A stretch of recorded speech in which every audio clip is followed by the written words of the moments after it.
Bonjour à toutes et à tous. La question posée, que vous retrouverez sous la notion, c'est l'IA française peut-elle rivaliser avec la tech, les géants américains? Avant de répondre à cette question, je vais essayer de répondre à la question, la tech française est-elle en mesure de rivaliser avec les géants américains? Et avant de répondre à cette question, je vais tenter de vous expliquer comment moi, sur 25 ans d'entrepreneuriat à Paris, je n'ai pas réalisé cet objectif de rivaliser avec la tech américaine. Donc c'est une question très personnelle, c'est une question qui m'anime au quotidien parce que je me projette en tant qu'entrepreneur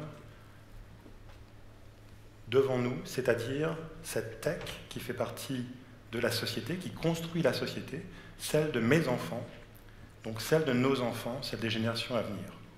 On ne peut pas traiter ce sujet sans le comprendre, sans le déconstruire complètement pour se positionner par rapport à notre futur, ou en tout cas un futur souhaitable pour notre nation, pour l'Europe, et peut-être même au-delà, puisque si nous sommes en France ici, nous sommes aussi les défenseurs de l'humanisme que la technologie peut porter ou détruire.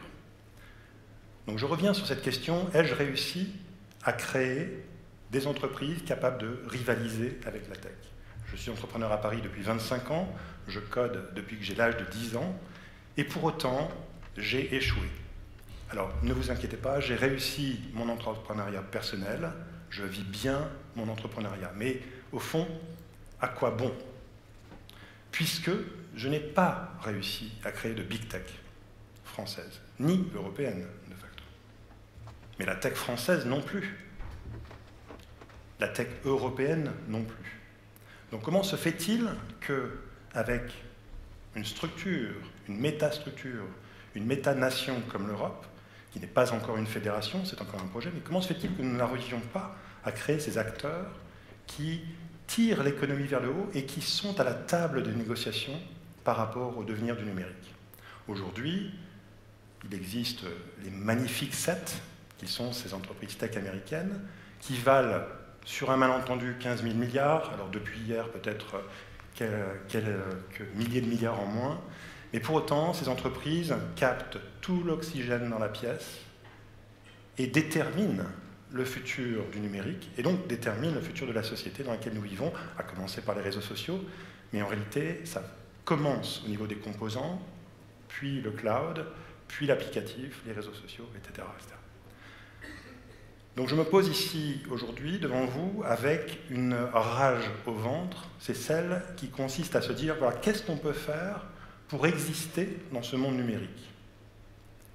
On peut le mesurer, d'ailleurs on parle de souveraineté numérique, ce qui est un terme assez particulier que l'on peut appliquer à l'individu, que l'on peut appliquer à l'entreprise, que l'on peut appliquer à une nation et à une supernation comme l'Europe.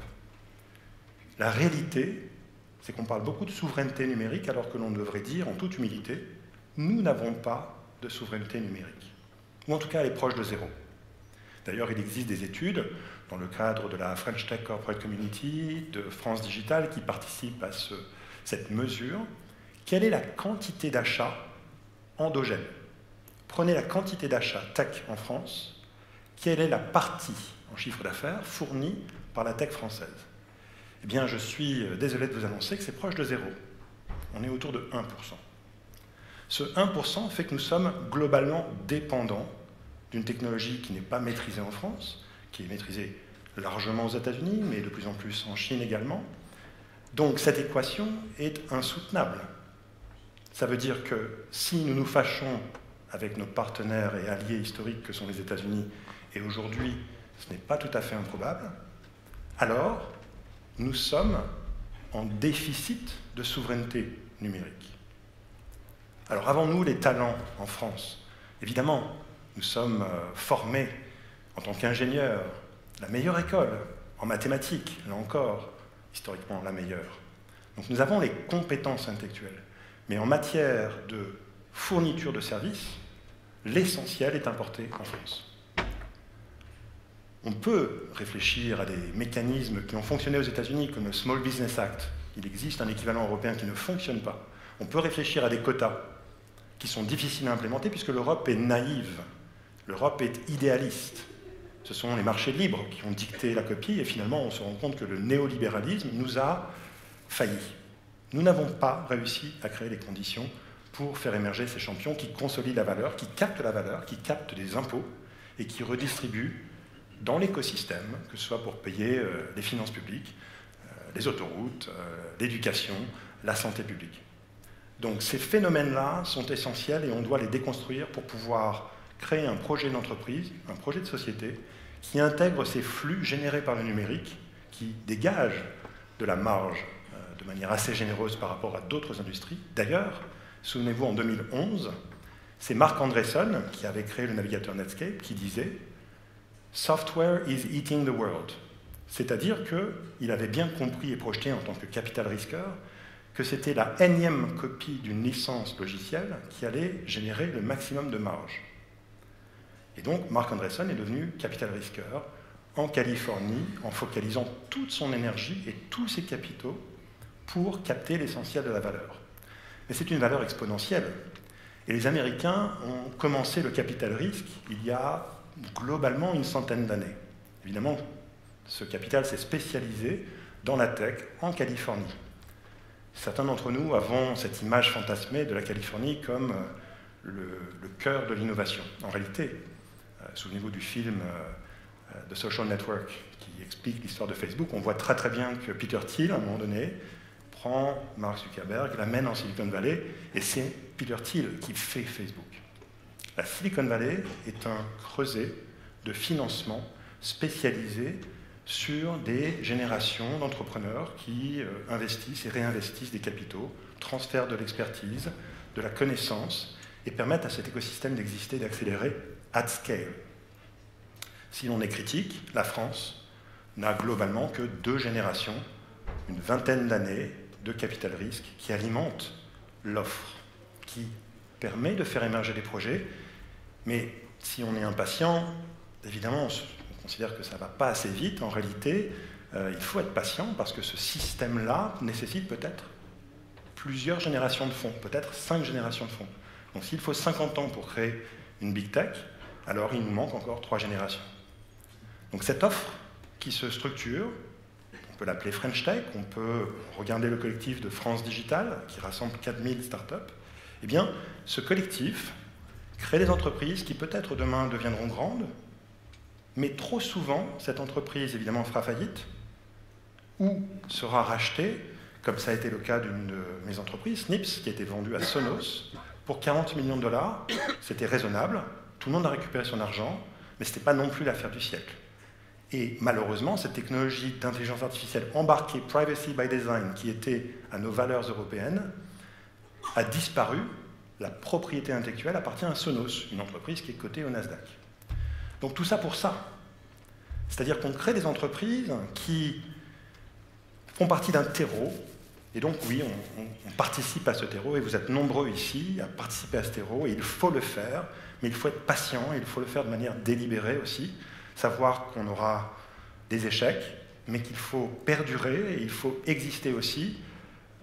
Les plus mûrs d'entre nous, dont je fais partie sans doute, ont un rôle aussi pour transmettre le relais, transmettre les apprentissages, les erreurs, les succès, pour que la prochaine génération existe pendant 10 ans, 20 ans, 30 ans, pour qu'enfin on puisse créer les conditions de faire émerger un acteur digne d'une big tech américaine. Parce que ce sont des acteurs qui consolident la valeur. Prenez la trajectoire de Marc Andreessen, donc, 2011, Software is eating the world. 2016, un dénommé Jensen Huang, CEO de NVIDIA, dit « AI is eating software ». On est sur la double exponentielle. On est toujours sur du logiciel, évidemment combiné avec du matériel, les puces qui permettent de faire historiquement de la 3D, des jeux vidéo, puis de la blockchain, puis blockchain crypto, puis ensuite évidemment l'IA. Eh bien, cette entreprise, encore une fois, il y a 2 jours, valait plus de 3 000 milliards, aujourd'hui 2,5 000 milliards. Eh bien, ces entreprises-là ont consolidé la valeur à partir des puces, du cloud et de l'applicatif. Ces entreprises ont réussi à créer et gérer cette exponentielle. Donc c'est pire aujourd'hui. C'est pire et aggravé par la situation géopolitique. Parce que Trump n'a aucune envie et n'a aucun intérêt de diminuer ses capacités de maîtrise du monde par le biais de cette technologie dont nous sommes captifs. Nous sommes parfaitement captifs de cette technologie. Et quelque part, une ingérence étrangère venant des États-Unis consisterait à éteindre Microsoft Office. La France s'arrêterait immédiatement. Quelque part, le danger, c'est cette dépendance majeure qui est déséquilibrée, qui en soi n'est pas un problème en soi, puisque ces technologies sont tout à fait acceptables et utilisables et assez pertinentes d'ailleurs, mais la quantité de technologies dont nous dépendons fait que nous sommes parfaitement à la merci d'une décision fédérale, un ordre exécutif américain qui nous arrêterait net. Quelle alternative alors? J'en suis arrivé à la conclusion personnelle, après un parcours d'entrepreneur qui se prend les GAFAM en pleine face systématiquement, ces mêmes acteurs qui aspirent tout l'oxygène dans la pièce. D'ailleurs, aux États-Unis, les fonds d'investissement ne participent pas à des projets qui seraient en concurrence frontale avec les GAFAM. Jamais. Quelque part, ces acteurs sont aussi détrimentaux à la notion d'innovation aux États-Unis. Donc tout le monde est obligé de trouver un contournement. Et tôt ou tard, ces acteurs, même aux États-Unis, ont la fâcheuse tendance de balayer la table, de racheter ces boîtes en dessous de 10 millions de dollars parce qu'ils n'ont pas besoin de les déclarer dans leur rapport trimestriel. C'est un des effets pervers de seuil qui fait que les grandes boîtes, notamment Apple, qui ne dit pas grand-chose, mais qui ramasse. Et personne ne sait ce qui se passe dans cette consolidation. Donc ce constat me rend furieux. Non pas parce que je n'aime pas ces technologies, mais parce que je considère que nous avons les compétences en technologie, en IA. La France produit les ingénieurs qui, normalement, sont les numéro 1, numéro 2, numéro 3 de toutes ces grandes entreprises américaines. En technologie, en IA, en mathématiques appliquées. Nous avons Mistral, qui, autour de quelques personnes, est capable de rivaliser avec OpenAI, avec certes $1 milliard de levée, mais ils sont tout à fait compétents pour faire face aux champions américains. Nous avons en France un Français, Yann Lequin, qui a été celui qui a piloté l'IA chez Meta. Donc nous avons ces compétences. Mais d'un point de vue macroéconomique, géoéconomique, géopolitique, nous n'avons pas créé les conditions parce que l'Europe a permis de le faire. Le problème est un problème européen. Il est donc un problème français également. Comment faire pour se donner les moyens de casser ce retard, de rattraper notre retard?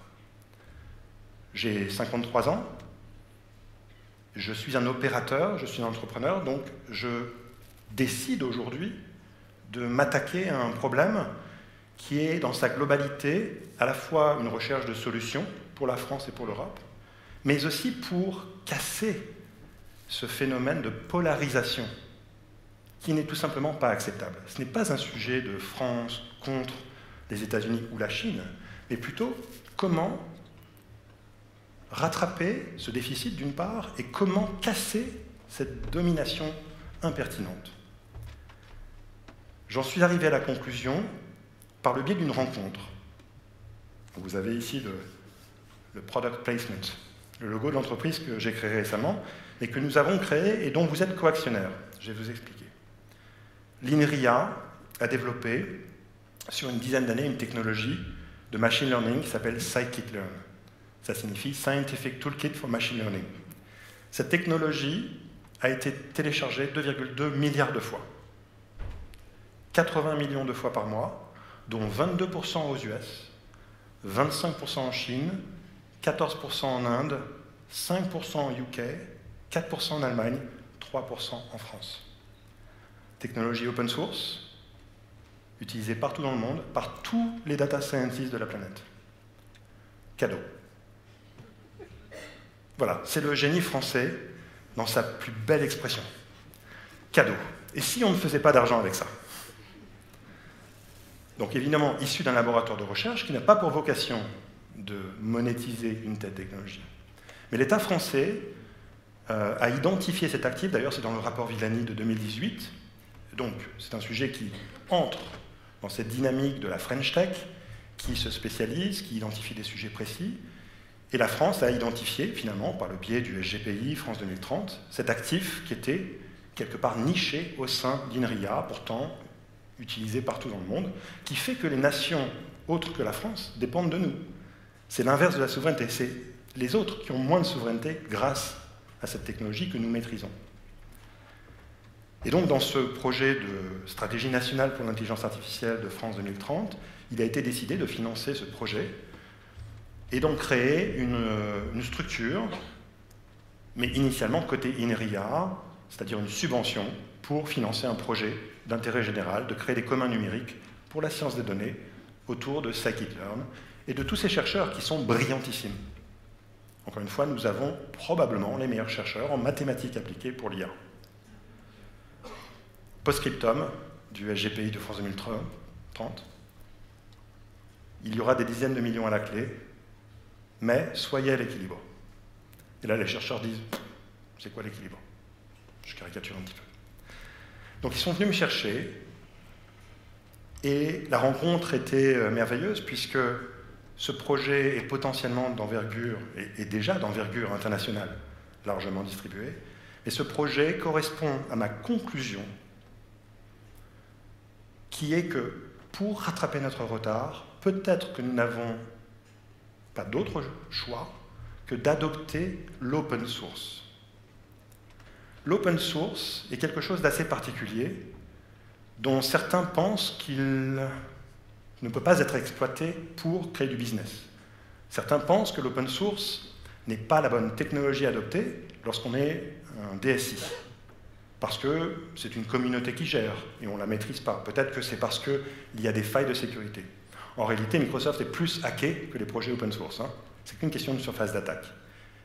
Mais l'open source n'a pas nécessairement bonne presse, parce que parfois, c'est géré par des libristes, des barbus, qui sont un petit peu trop radicaux, et qui pensent que le code doit appartenir à tout le monde. Et effectivement, l'open source commence dans les années 70 pour contrer IBM. La Free Software Foundation de Richard Stallman avait pour vocation de dire, voilà, c'en est trop, on ne peut plus supporter IBM qui capte la totalité de la valeur, et donc on doit libérer le code parce que ça s'apparente à de la connaissance. Cette structuration, évidemment, était extrêmement radicale, c'est une position radicale. Et le personnage, je vous invite à regarder sur Internet ce que vous pouvez trouver, mais c'est quelqu'un de radical. Mais la radicalité de l'idée est très importante, parce que tout ça a donné mouvement à cette idée qui s'est transformée, a créé l'Open Source Initiative, qui a créé un tas de licences compatibles business, pour que l'open source, enfin, soit consommable. Certaines entreprises que vous connaissez peut-être, Red Hat, par exemple, qui a créé le Linux d'entreprise, MongoDB, qui a pris une base de données open source, qui en a fait une boîte qui vaut 30-40 milliards. Nous avons Databricks, qui commence avec un open source et qui, sur un malentendu, vaut 70 milliards aujourd'hui. Donc ces entreprises américaines ont réussi à fédérer les énergies de la communauté, de créer une valeur ajoutée pour l'entreprise, par-dessus un modèle hybride. Ce sont ces modèles qui m'inspirent et qui m'ont amené à proposer la création d'une entreprise à mission de souveraineté industrielle et numérique, en m'inspirant des entreprises à mission possibles depuis 2019 dans la loi Pacte. Et en tant qu'entrepreneur, je crée un pacte particulier avec l'État, dont cet actif est issu. Cet actif, scikit-learn, vient d'INRIA, donc, est patrimonial. Il appartient à la France, il appartient à l'Europe, et à l'humanité également, puisque c'est open source, tout le monde l'utilise. Mais je reviens sur la question de l'open source. L'open source, c'est quelque chose qui permet à tout le monde d'inspecter le code. C'est quelque chose qui permet à tout le monde de recréer l'objet, l'exécutable, le logiciel. C'est quelque chose qui permet à tout le monde de questionner l'algorithme. Nous sommes en tel déficit de technologie que nous sommes assujettis aux algorithmes qui ne sont pas transparents, les algorithmes de Meta, de X, et de toutes les autres technologies qui nous imposent. L'open source, finalement, fait partie d'une grande famille, celle de la connaissance. Et le pire des scénarios qui pourrait nous arriver, c'est que nous soyons locataires de la connaissance as a service. Je ne le souhaite à aucun d'entre nous, parce que le muscle le plus difficile à travailler, c'est celui qui est là-haut. Et si la connaissance as a service fait de nous des locataires et qu'elle est formatée pour maximiser le produit, c'est-à-dire nous, alors il n'y a pas de futur en tant que société humaniste. Il y a une instrumentalisation de la société au bénéfice de quelques entreprises. Et le pire des scénarios, c'est évidemment tous locataires qui envoient des loyers en Californie ou en Chine et des emplois qui disparaissent, fatalement, puisque la productivité augmentera radicalement. Donc la France va devoir payer, décupler, centupler son budget Pôle emploi pour les personnes qui seront redondantes. Puisque nous ne captons pas la valeur, alors comment faire pour équilibrer les comptes? J'en suis arrivé à la conclusion que nous devons tous adopter la posture de l'ingénieur, celle qui questionne ce qu'il y a sous le capot. Et l'open source fait partie d'une famille plus large que j'appelle, c'est un anglicisme, openness.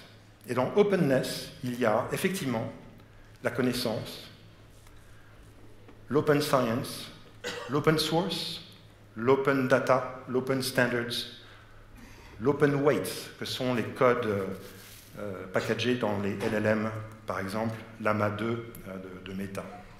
Donc cette grande famille nécessite une adoption majeure, peut-être pas au niveau de chaque entreprise, parce que chaque entreprise est libre de prendre un projet open source et d'en faire une entreprise commerciale avec une licence propriétaire, mais au niveau d'une nation, nous devons réenchanter notre curiosité technologique.